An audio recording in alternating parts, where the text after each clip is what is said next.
오늘 엔비디아의 주가는 전 거래일보다 3.43% 급등한 149.43달러를 기록했습니다. 이는 종가 기준으로 사상 최고치고 이전의 최고치는 지난해 11월 7일 기록한 148.88달러였습니다. 오늘 장중에는 150달러를 넘어서기도 했습니다. 엔비디아가 급등함에 따라서 시총 순위도 드디어 다시 또 바뀌었는데요.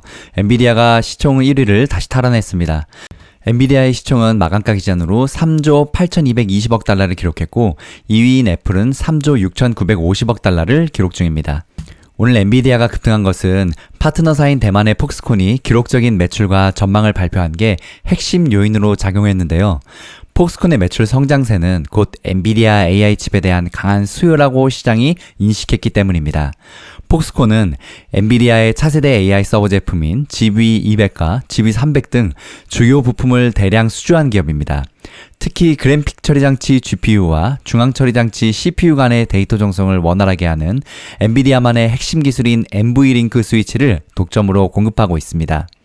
폭스콘은 AI 서버와 클라우드 네트워크 제품군이 매출 상승을 이끌었다면서 특히 AI 칩 주요 고객사인 엔비디아와 협력이 강력한 성장 동력을 제공했다고 설명했습니다. 여기에 또 추가로 마이크로소프트는 주말에 블로그를 통해서 향후 800억 달러, 우리 돈으로 약 116조 원이라는 엄청난 규모의 데이터 센터 투자를 발표했는데요. 막대한 AI 칩을 필요로 할 것이라는 전망이 힘을 얻으면서 엔비디아 주가 상승세에 동력이 됐습니다. 젠슨 엔비디아 최고 경영자가 이날 라스베가스에서 열리는 CES 기술 박람회에서 차세대 인공지능 AI 전용 칩인 블랙웰과 관련 깜짝 발표를 할 것이란 기대도 엔비디아 급등에 일조했습니다. 황 CEO는 이번 CES에서 차세대 루빈 그래픽 처리 장치 GPU 및 기타 제품에 대해서 공개할 것으로 예상되는데요. 트루이스트 증권의 분석가 윌리엄 스타인은 리서치 노트에서 CES에서 AI 중심 클라이언트 중앙 처리 장치 CPU도 발표할 것으로 예상했습니다. 이에 더해서 젠슨 CEO가 오후 6시 20분 한국 시간으로 7일 오전 8시 20분 라스베가스에서 열리는 CES에서 기조연설을 하는 것도 영향을 미쳤습니다.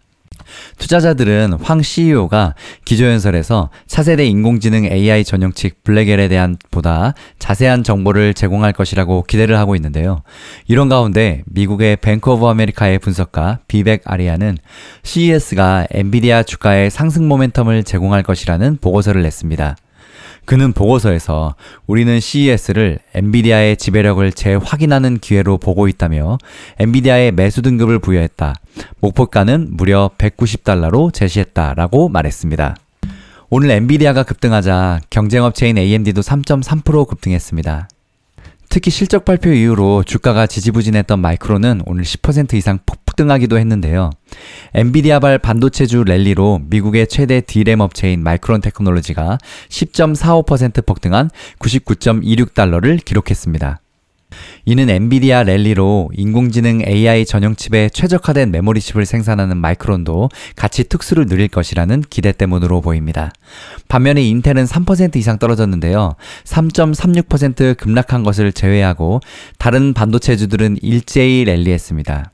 인텔이 급락한 것은 미국의 대표 경제지 월스트리트 저널이 인텔의 문제가 생각보다 심각하다는 심층 기사를 냈기 때문인 것으로 풀이됩니다. 컴퓨터 부품에 20년 넘게 관심이 많은 제 지식으로서도 보면 예를 들어서 이제 2년 주기로 인텔이 CPU를 발표하는데 AMD도 마찬가지고 엔비디아도 마찬가지로 CPU나 GPU를 2년 늦으면 3년 주기로 계속 발표를 합니다.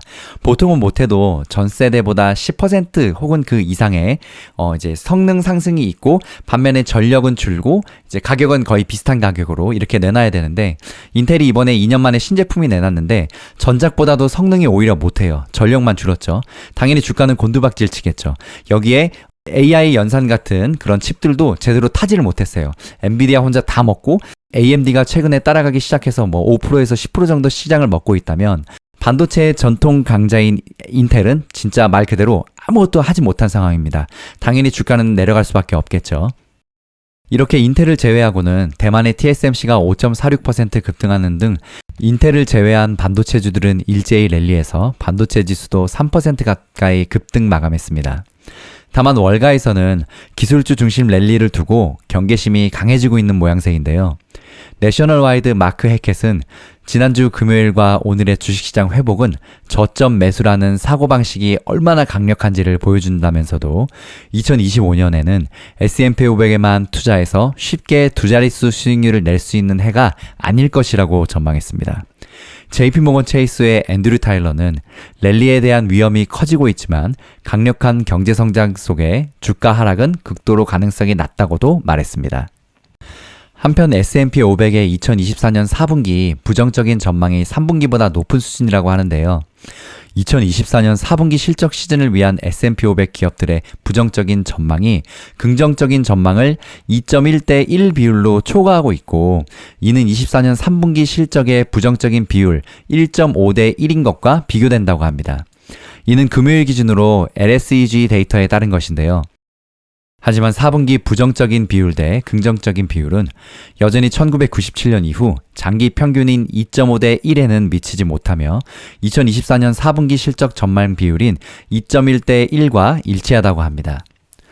현재 S&P 500 기업들로부터 수집된 2024년 4분기 실적 전망은 총 111개이며 이 중에 70개는 부정적이고 33개만 긍정적이고 8개 정도는 컨센서스와 가이던스와 일치하는 것으로 나타났다고 합니다. 2024년 3분기 동안 S&P 500 기업들에 의해서 118개의 실적 전망이 발표되었으며 그 중에 61개는 부정적인 전망이었고 40개는 긍정적인 전망이었고 17개 정도는 예상치와 일치하는 전망이었다고 합니다. 하지만 모든 S&P 500 기업들이 실적 안내를 제공하는 것은 아니고 대부분의 기업들은 결과를 발표할 때 분석가들의 기대치를 초과하는 경향이 있다고 말했습니다. 반면에 우리나라는 전국 불안이 계속 이어지고 있는데요. 한국 경제 저성장에 대한 경고음이 커지고 있습니다. 7일 국제금융센터에 따르면 글로벌 투자은행 IB 8곳이 제시한 올해 한국의 실질 국내 총생산 성장률 전망치는 지난해 11월 말 평균 1.8%에서 12월 말에는 1.7%로 0.1%포인트 하락했습니다.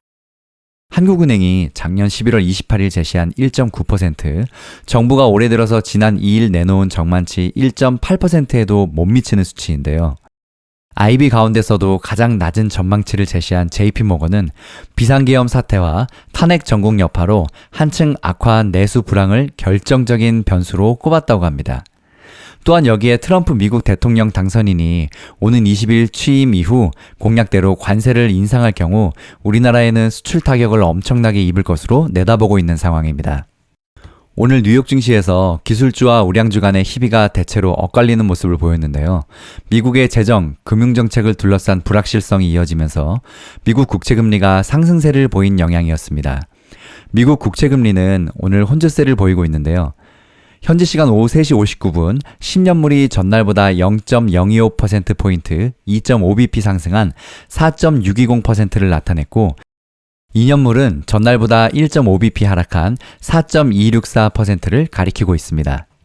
다음 영상 이어집니다. 힐링가족 여러분, 성공투자 파이팅!